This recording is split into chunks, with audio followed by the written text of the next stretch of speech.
La sentencia proferida recientemente por la Corte Interamericana de Derechos Humanos en el caso Petro Regu versus Colombia suscita, entre muchas discusiones, el debate sobre la posibilidad de la procedencia de la acción de repetición, dada la orden de reparación por concepto de daños materiales e inmateriales y el reintegro de costas que estableció el tribunal y que deben ser pagados por el Estado colombiano. El tema resulta interesante porque, como lo establece el parágrafo del artículo segundo de la Ley 678 de 2001, la acción de repetición también es obligatoria cuando el Estado tiene que pagar indemnizaciones por perjuicios causados a las víctimas de violaciones de derechos humanos en virtud de lo dispuesto por órganos internacionales. Se debe tener en cuenta que para este evento también es necesario que el reconocimiento indemnizatorio haya sido consecuencia de una conducta dolosa o gravemente culposa. Para analizar la posible procedencia de la acción patrimonial sobre los pagos que debe hacer el Estado, es necesario observar cuál fue el problema jurídico planteado, cómo fue resuelto por la Corte Interamericana, para contrastarlo con las causales legales que son requeridas para entablar una demanda de acción de repetición. Hay que tener en cuenta que las consideraciones y las razones de decisión de la sentencia, por medio de la cual se condena al Estado, son relevantes tanto para el Comité de Conciliación y Defensa Judicial de la entidad que debe pagar la condena, dado que es el comité el que autoriza la interposición de la demanda, como para el juez que debe fallar sobre la responsabilidad patrimonial de un funcionario o exfuncionario público, pues en estas razones pueden fundamentarse las causales, así como las presunciones legales para la determinación del dolo o la culpa de la conducta que ocasionó el daño que da lugar a la condena. De acuerdo con la Corte, el problema jurídico consistió en determinar si la destitución e inhabilitación ordenadas por la Procuraduría en el proceso disciplinario, el procedimiento y el marco normativo que la sustentan, así como los recursos interpuestos, constituyeron una violación a los derechos políticos, las garantías judiciales y la protección judicial de Gustavo Petro respecto del incumplimiento del deber de adoptar disposiciones de derecho interno por parte del Estado colombiano.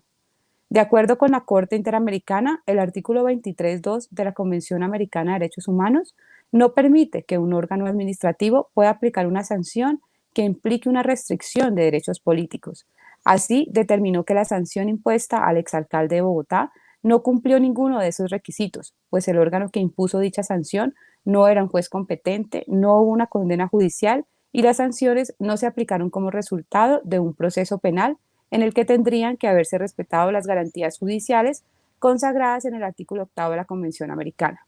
En este sentido, el Estado colombiano debe, como garantía de no repetición, adecuar su ordenamiento interno a los requisitos establecidos en la Convención para poder limitar derechos políticos. Ahora bien, en relación con el proceso disciplinario seguido por la Procuraduría General, la Corte realiza un análisis sobre el cumplimiento de las garantías del debido proceso establecidas en el artículo 8 de la Convención y determina que el diseño particular del proceso evidencia una falta de imparcialidad desde el punto de vista objetivo, es decir, que este tipo de procesos no respeta la garantía de imparcialidad ni el principio de presunción de inocencia, porque implica que la sala disciplinaria sea la encargada de emitir el pliego de cargos y al mismo tiempo juzgar sobre la procedencia de los mismos, concentrando las facultades investigativas, acusatorias y sancionatorias. Así, la Corte Interamericana establece en su fallo de manera clara que no le es posible concluir, de acuerdo con los elementos probatorios, que las acciones de la Procuraduría hubieran respondido a una motivación discriminatoria que constituyeran una desviación de poder. Siendo estas las razones de decisión del tribunal, puede decirse que es difícil que se configuren las causales de culpa grave o dolo establecidas en la Ley 678 de 2001 o en sus presunciones para que proceda una acción de repetición a favor del Estado colombiano.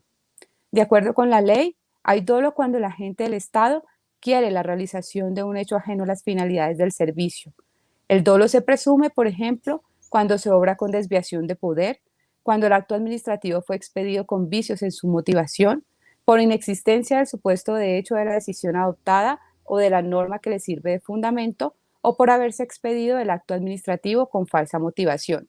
por desviación de la realidad u ocultamiento de los hechos que sirven de sustento a la decisión de la administración.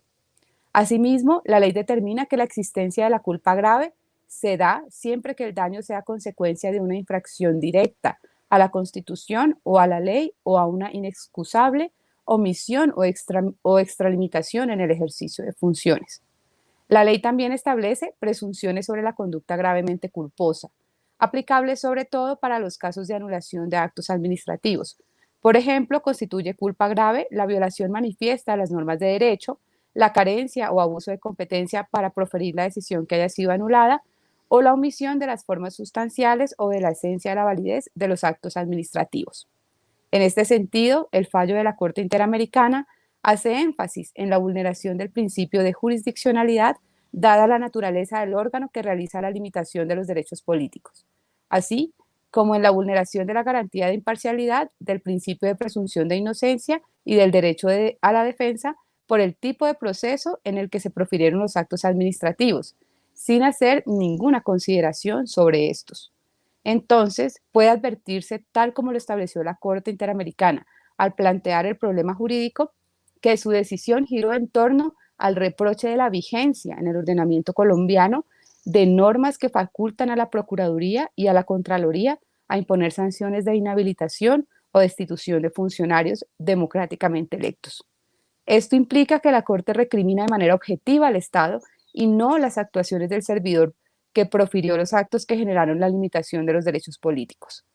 Este análisis de la Corte, objetivamente, impide determinar que la expedición de los actos administrativos que dieron lugar al proceso en que se declaró la responsabilidad internacional del Estado de Colombia por las violaciones a los derechos políticos de Gustavo Petro no constituyan en sí una actuación que infrinja de manera directa la Constitución política o la ley, o una inexcusable omisión o extralimitación en el ejercicio de las funciones públicas, ni que se haya buscado la realización de un hecho ajeno a las finalidades del servicio en los términos de la Ley 678 de 2001,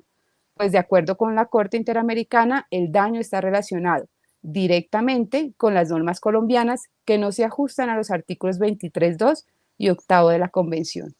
Esto implica que tampoco es posible hallar una conducta gravemente culposa vía presunción, pues conforme con el planteamiento del problema jurídico hecho por la Corte y de acuerdo con sus argumentos, tampoco es posible aplicar los artículos 5 y 6 de la Ley 678 de 2001.